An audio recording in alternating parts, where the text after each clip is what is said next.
Hello everybody, welcome back to my channel. My name is Queenie. For those who don't know me, reviewing Martha's Vineyard, like Summer House, reviewing this damn show. Okay, the second episode. Before I get into it, please make sure to like this video, subscribe and hit the bell, leave a comment down below, and also make sure to connect on my other social media platforms and on Discord. Honey, there's a lot to talk about today.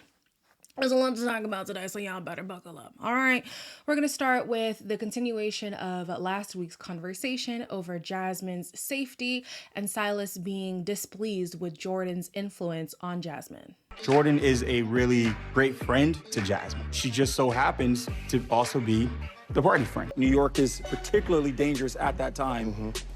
And I associate just being out with Jordan with that. But that's not who I am. That's a job. That's how I eat. And I'm never out here in these streets unless there's a check calling at the end of the night. Jordan's argument is the fact that although she presents as somebody who's in the nightlife, the party life, it's literally just a career. Don't confuse career with lifestyle, basically. And I understand her. I kind of feel it a little bit too, because since I talk about TV and I talk about like drama on the show, I think people think in my real life like I love the drama too. So they're always telling me, girl, talk about this manosphere thing. Girl, talk. And I'm like, no. I don't want to do none of that. No, thank you. Okay. So I kind of feel her on that. I get where she's coming from, but I don't know why Silas feels like the energy should be put on Jordan. Jordan is not in your marriage. Jasmine is. So after this night, Jasmine is talking to Silas and is saying, yo, like, how you came at her wasn't cool. Do you feel like I unfairly came at her? You're right. It's not even about her, but you just happen to be hanging out with her. And I think it was an important conversation. Like, there was folks that saw both sides. I side with her because if you have a frustration with me, take it up with me. And I think because they are a newly married couple, maybe he was trying to keep the peace at home, but you're misdirecting your frustration. Cool, you can be frustrated with Jordan, like I understand, but the person who is liable in that relationship is Jasmine. So Jasmine has to be the one to weigh up her responsibilities and to say, is this the right thing to do as a married woman and as a person who's attached to someone who worries for my safety? That's not Jordan's responsibility, truly. Clearly, these two were able to work it out very quickly, because why were we looking at Silas's ass cheeks?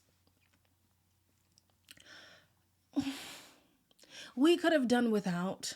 This is not Bridgerton. We don't need to see all of that, okay? The backstory between Silas and Jasmine is that, if I'm not mistaken, they met and married in the same year. And this was right at the beginning of the pandemic and hot off the heels of her living in her car. I cook for him every day. I like to describe myself as a stay-at-home wife. It was in April was when we first dated. April 6th. And by November, I knew. I am a Liberian wife now. Growing up watching Coming to America, that's not what I envisioned at all. Him being African makes so much sense to me now. I don't know what the Liberian customs are, but I feel like they're similar to a lot of West African countries, which is like this very patriarchal, traditional marriage, right? So him being overprotective, let's call it that for now, him being overprotective does make sense. It does check out. So I'm looking at Jasmine like, whoo, girl, you got a hard road ahead of you, because she was 4 years single before meeting him. She's off the heels of being homeless. Now she's married to a man from a different culture that subscribes to different marital traditions than she does. Honey, good luck to you, Jasmine. Amir obviously has had his eyes on Jordan, and he's the first to actually make a move by taking her kayaking. There's no backing out now. Kayaking is my whether it's whitewater, fishing. I don't think what Amir put together required a lot of effort. I'm stressed. Although I agree with Nick, I feel like this date was absolutely blah, like kayaking, and she didn't even like it. She didn't even want to do it. Nick has no place to talk, because we later learn, why is this so loud? We later learn that Nick has not only been camped in Jordan's DMs, but also in Shanice's DMs. And so this man is all talk and no action. Don't talk about it, Nick. Be about it. At least Amir is about that action. The group decides to go bowling as a little bonding experience, right? And I'm sorry, but seeing Milo in that little backpack being put on a hook like a coat, mercy God, I can't. Anyways, Jasmine is annoyed with Bria yet again for whatever reason I don't understand, because she says she wants to know more about Simon and then is annoyed when she hears more about Simon. If Simon was here, what would he be doing right now? He would be paying for all the drinks and all the food. And I would take it. I have a man. I don't need his money. What's up, LB? Hey, what's going on? We haven't even met the man. I wanted to get clearance if it would be cool if he stayed for the last week. I know she'll tell everyone, oh, Jasmine doesn't respect my relationship. Of course not. It's not a marriage yet. Jasmine, if you don't want to hear about Simon, don't ask about Simon. And I'm on Bria's side with this argument because she wasn't even, well, it's not even an argument because Bria doesn't know that there's an issue. She wasn't rubbing anything about Simon in Preston or Jordan's face, Jasmine's face. She was just explaining her man and the dynamics. And on top of that, too many J names. Jasmine has already said she would like to be asked for permission when unexpected guests want to come to the home. The first one was Milo. Now it's Simon. What's this girl's name? Bria has learned from the Milo situation and is asking if Simon can come for the last week. Why does Jasmine have an attitude? And also, why would Bria want to continue to confide in Jasmine when Jasmine is always giving side eyes? Jasmine is always judging her relationship, judging the lifestyle that Bria lives. Bria can't do anything right in Jasmine's eyes. Like Jasmine is not that girl. Now, I'm not married, okay? I'm not married, so I have little to no say on this situation right here. But before we get into this Mariah Hoodoo situation, Jasmine is off in the kitchen and Silas is going to go look for her. Why? We'll check on White real quick. Why does he always feel he needs to check on her? Silence. Oh, I don't know. She's a grown woman. I know. Baby! Y'all are in an isolated place. There's not much space for her to roam. I don't know. Again, I'm just going to call it overprotective. I don't want to say controlling because, again, not married. Maybe this is normal for you married people, but I'm just like, she's in the kitchen. Relax. Mariah has been explaining this non-religious religious practice that has been passed down in her family. You know, I'm gonna just let her explain it. So it's more of a spiritual practice, not a religious practice. Go ahead and close your eyes. Just smoke A couple of people aren't taking it seriously. Some people are not paying attention. And so because of that, my wall is definitely up. I'm not gonna lie to you, hoodoo sounds like voodoo, and that's something that I don't do. So I'm just gonna not talk about it too much because I don't want to offend nobody's traditions. However, she does get upset that the group didn't receive her tradition the way that she envisioned in her mind. And I don't know. I feel like a part of her disappointment is on herself. Because one, the night that she chose to do it was a cold night and people were kind of agitated, right? But on top of that, she didn't explain the tradition exactly. She just called it a Mariah moon or something like that. And then she also didn't explain the importance it meant to her in terms of this is how she bonds with people, because she doesn't do this often. She doesn't show this side of herself to many people. So they didn't really take it seriously. And I think a part of that is because she didn't explain the seriousness of it to her. Just saying.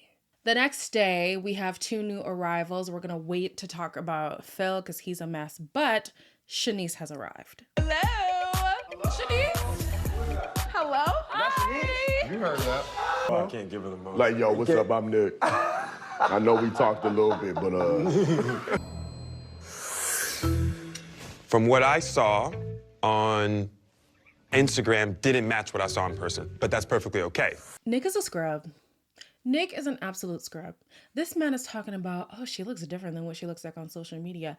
I'm sorry. The only thing that I see different is that she's natural. She has her curly hair out and she doesn't have the makeup and she's not dolled up. On Instagram, she's dolled up with straight hair.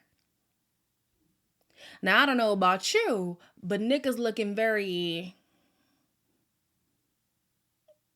I ain't gonna say it because I don't want nobody coming for me. But yeah, Instagram isn't reality.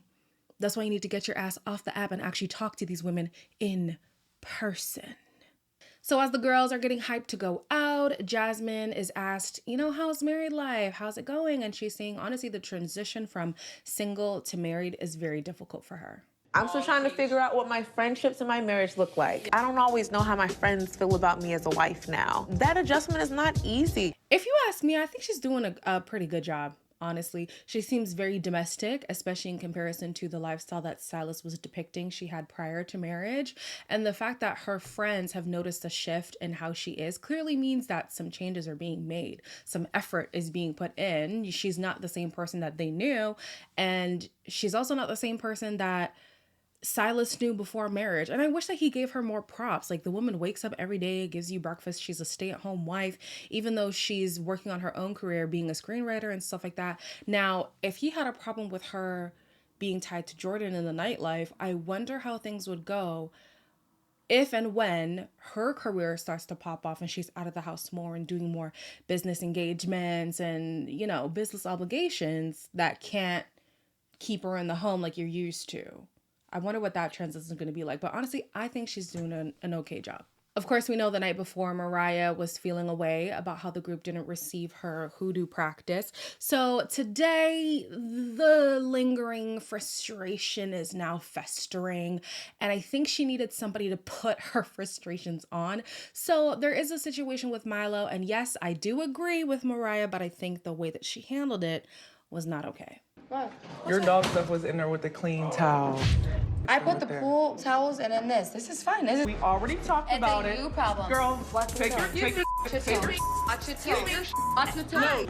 You better get in there and pick a side. I'm on no one's side. Listen. Let's just talk about Milo and Bria before we talk about Mariah, because Bria, as a dog owner, an animal owner, in the presence of people who were not animal owners or maybe just don't like animals and maybe dogs specifically, I think that it is your duty to be over communicative. You need to tell people what you're going to do in regards to this dog, because your common practice is not everybody's common practice. I'm sorry, don't put your dog's nasty stuff with my towels. No, I don't think it's worth the beef that happened here, but like, don't do that. And if you are going to do that, at least let me know, like, hey guys, are you okay with me putting my little stuff in whatever? If not, that's fine. I can separate it, or maybe we can hand wash the towels while I do that in the lot. Like, I don't know. I just feel like there was a better way to handle this situation. Now, Mariah, you know damn well your problem is not with Bria. Your problem is with everybody else. And you saw the first thing to be mad at and just ran with it, okay? Like, her pushing the stuff onto Bria, I said, oh God, this is not gonna be good. And then we find out that 1, she's feeling ostracized. 2, she's missing her son. Like, her inner frustrations have little to do with Milo and his clothes. While most of the group is out for dinner, Bria is really frustrated with Shanice because Bria's been feeling like it's everybody against her. And now that Shanice came and Shanice is one of her close friends, she thought that Shanice would have her back. I don't want to sit here. Nah, I'm good. What just happened? You weren't there, and I think she thought you would at least just stand there with her as her friend. If somebody put their hands on you or pushed you, that's a problem, right? I don't know what she wants me to do, and me, I have no feelings. Again, similar to Mariah, I think that she didn't explain how important this thing was to her. Shanice is, well, I don't know what they have told Shanice, but Shanice doesn't know that Bria has been kind of on the outs with everybody. She doesn't know that her relationship has been disrespected by a handful of the people in the house. Like, she doesn't know this. This is all new information. So she didn't read the room correctly because she didn't know what was going on in the room. It was deeper than just the clothes situation. And unfortunately, Shanice was already in turn-up mode, so it was hard for her to step in as, like, the protector friend to say, hey, y'all, what's going on? Like, don't do my friend like that. But yeah, I do feel for Bria, but I think that she should have managed expectations in that she didn't explain the entire situation to Shanice. So Shanice didn't show up in the way that she wanted her to. I think Phil is the last person to arrive. I highly doubt anybody else is coming. And he definitely made an impression. Oh, Mariah. I'm You Phil. just getting here? Nice to meet you.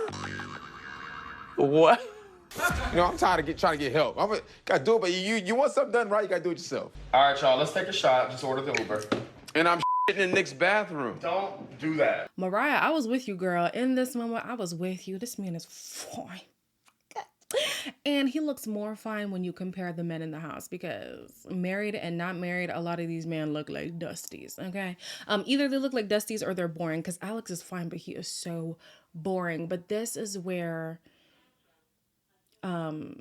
Phil's stock plummets to the ground for me. He's immature. He's immature and he's petty. Because he didn't get the room that apparently he called dibs on, he's now going to take a dookie in Nick's room and not That's disgusting. That's disgusting. You're going to leave a turd in the toilet? Oh no. Anyways, the immaturity and the pettiness continues as the whole group now goes out, and Mariah and Bria aren't talking to each other. There's obviously tension in the room that nobody wants to address, and so it kind of kills the vibe. Bria, are you good? No, I'm not okay. I wanted tonight to be dancing. I did. And Mariah couldn't come up and say, bitch, I pushed you. But she went like this to the bitch. And I know you felt some type of way, even me doing it, because it is disrespectful. Shanice, this is the energy that Bria wanted at the house. This is how she wanted you to show up for her. Because yes, how Mariah handled herself was totally wrong. Like, and the fact that, see, here's the thing. Jasmine wasn't in the room when the altercation really happened. She intercepted after the fact. But Shanice saw it all and she did nothing.